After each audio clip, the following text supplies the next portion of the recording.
Friends पुराणा बंधु मान सहित आज गेट टुगेदर थिला सिथिपाई सेमानकर रिक्वेस्ट थिला किछि गोटे भल डिश बनैया मो द्वारा जहाँकि यह बहुत इजी आउ समस्त घरे अवेलेबल मध्य रही थाए बेसी कष्ट करिया पड़ी न थाए खूब कम समय यह आम बनाई खाई परिबा और फ्रेंड रिलेटिव को भी खुआई परिबा।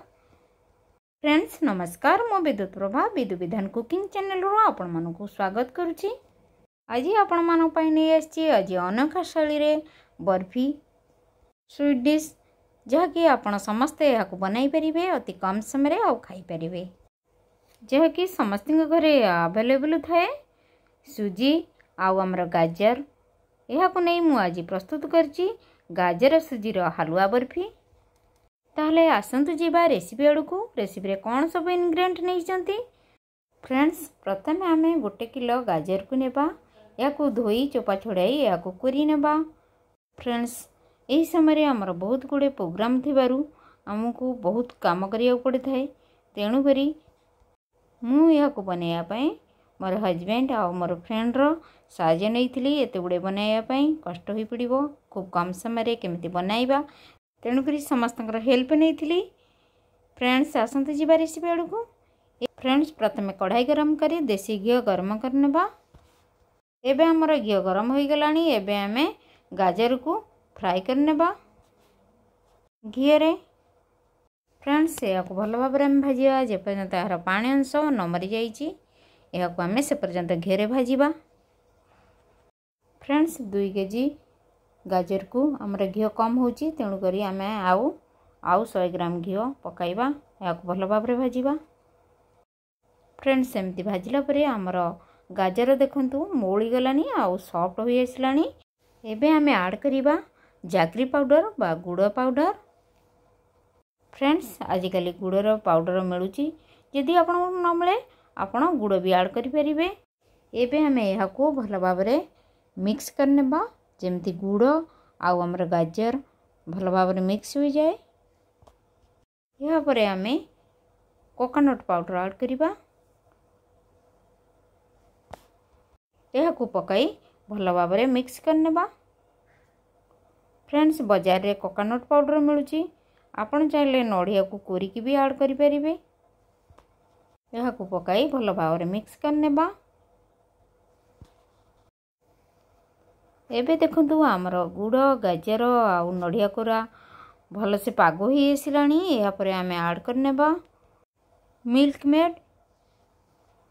यहा को पकाइबा द्वारा हमर बर्फी को बांधी रखी थाए आउ टेस्ट भी लगी थाए। एबे आमे भल भाव में यहा को मिक्स करिया पर्यंत चलाइबा।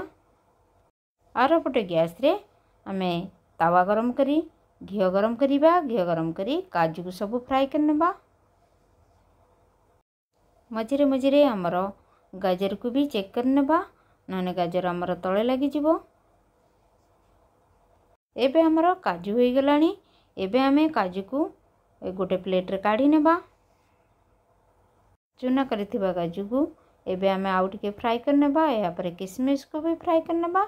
या परे आमे एबे आमे फ्राई करथिबा काजू और किशमिश को मिसई नेबा। या परे आमे गुजराती को गुंड करी एबे ऐड करनेबा। फ्रेंड्स एबे हमर प्रस्तुत हो गला गाजर रे तैयारी हलवा। एबे आमे चलंतु आउ एक प्रस्तुत करिबा सुजी रे हलवा। फ्रेंड्स प्रथमे आमे घी गरम करनेबा।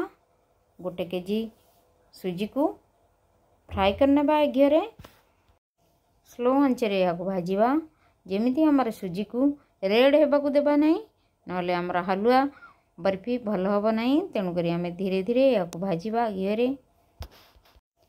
फ्रेंड्स प्रत्येक काम को धीरे स्थिर रे करिथिले शेष रे हमको भल रिजल्ट मिलता है तेणु करी या को आमे बेसी आंच रे भाजिले हमर हलवा भल होई नै थाई तेणु करी आमे धीरे धीरे या को भाजिबा जे पर्यंत हमर सुजी भल भाव रे फ्राई न होईची से पर्यंत भाजिबा। फ्रेंड्स देखंतु एबे हमर बहुत भल भाव रे सुजी फ्राई हो जाइची। एबे आमे टेस्ट अनुसार चीनी देबा। फ्रेंड्स आपण को टेस्ट अनुसार चीनी देबे।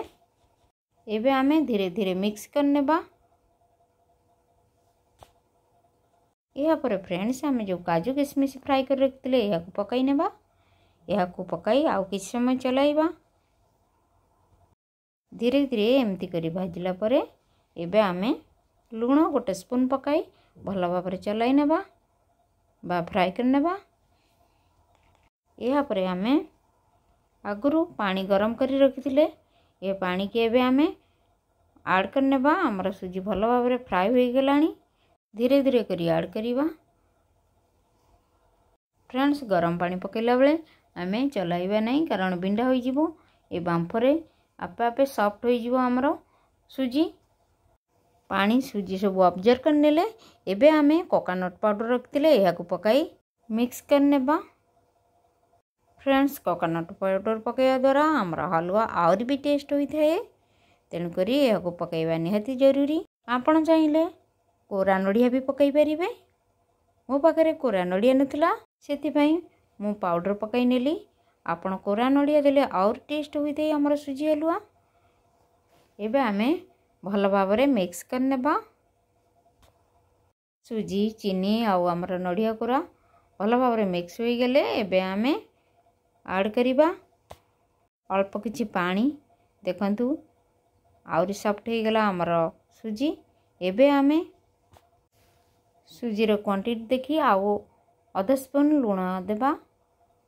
या पकाई भल भाव चलाई नेबा। या परे आमे जो गुजराती गुंड रखिथिले या एबे ऐड कर नेबा। गुजराती फ्लेवर बहुत बढ़िया लगी थाए हमर हलवा रे। या पकाई भल भाव मिक्स कर नेबा। फ्रेंड्स देखंतु एबे हमर प्रस्तुत हो गला सुजीर हलवा। या नहीं आमे बर्फी प्रस्तुत करिबा। से आमे पूजा पर्व भी व्यवहार करि परिबा। जेकोसी फेस्टिवल रे कले आमको सहज होई थाई बनैबा आउ खाया को मध्य स्वादिष्ट लगी थाई। फ्रेंड्स या किछ समय ठंडा कला परे उषुम उषुम या आमे सेट करिबा गोटे थाली रे। प्रथमे थाली रे घी लगाई नेबा भल भाव रे। फ्रेंड्स घी लगाइबा थाली रे मिस हो जाइए एक क्लिप आपण क्षमा करिवे। आपण याकू एडजस्ट करी देखि नेबे।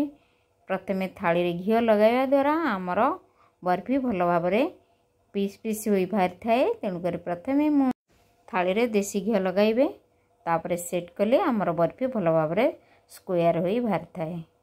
एबे आमे याकू देखंतु केमिति करछंती। फ्रेंड्स ये बहुत सहज। आपण चाहिले झटपट भी बनाई करी खाई परिवे। एबे आमे सुजी को सेट करनेले एबे आमे गाजर को सेट करनेबा। फ्रेंड्स याकू सेट कला परे आमे किछि समय छाड़ी देबा। 6 घंटा पर्यंत छाड़ी देले ये हमर सेट हो जाई थाई भल भाव रे। याकू तापरे आमे पीस पीस करी काटी खाई परिबा। आपण ट्रायंगल आकार काटंतु बा फुल करी काटंतु बा स्क्वायर करी काटंतु कोनसी शेप दे काटी परिबे। फ्रेंड्स आम पाखरे समय नथिबारु आमे 4 घंटा परे याकू काटिलु। काटी होची फिर भी भल से सेट होई नाही। वीडियो रे आपण मानको देखिया पई आमे 4 घंटा परे काटिथिलु। तेणु करी भल भाव रे काटी हो नाही। आपण 6 घंटा छाड़ी काटिले देखिबे आपणकर जो शेप देबे से सेई शेप रे भल भाव रे काटी होई जिवो। आ आपणकर बर्फी भी देखियो सुंदर लागे सहित खाया को मध्य बहुत टेस्ट लागिवो। फ्रेंड्स आज मोर गाजर सुजीर बर्फी केमती लगिला प्लीज कमेंट रे जणाइबे। आउ मोर रेसिपी को लाइक शेयर करिया जमार भूलिबे नहीं। आ मोर रेसिपी को फॉलो करिवे फ्रेंड रिलेटिव को बनाई खुआइबे। देखिबे आपणकर भूरी भूरी प्रशंसा मिलिबो। आशा करे आज रेसिपी आपण मानको भल लागिथिबो। रहिली नमस्कार। पुणी आसीबी आउ एक नुआ रेसिपी नहीं। एते समय देई मोर रेसिपी को देखिथिबारु आपण मानको बहुत बहुत धन्यवाद। फ्रेंड्स जदि मो चैनल रे नुआ होइथिबे प्लीज गोटे सब्सक्राइब करिवे। साइड रे बेल आइकन को प्रेस कर देबे। जेमिति मोर नुआ नुआ वीडियो अपलोड हबो आपण मानको तुरंत नोटिफिकेशन मिल परिबो। शेषर वीडियो को मोर लाइक शेयर कमेंट करिवे। रहिली नमस्कार। पुणी आसीबी आउ एक नुआ रेसिपी नहीं। Bye see you again.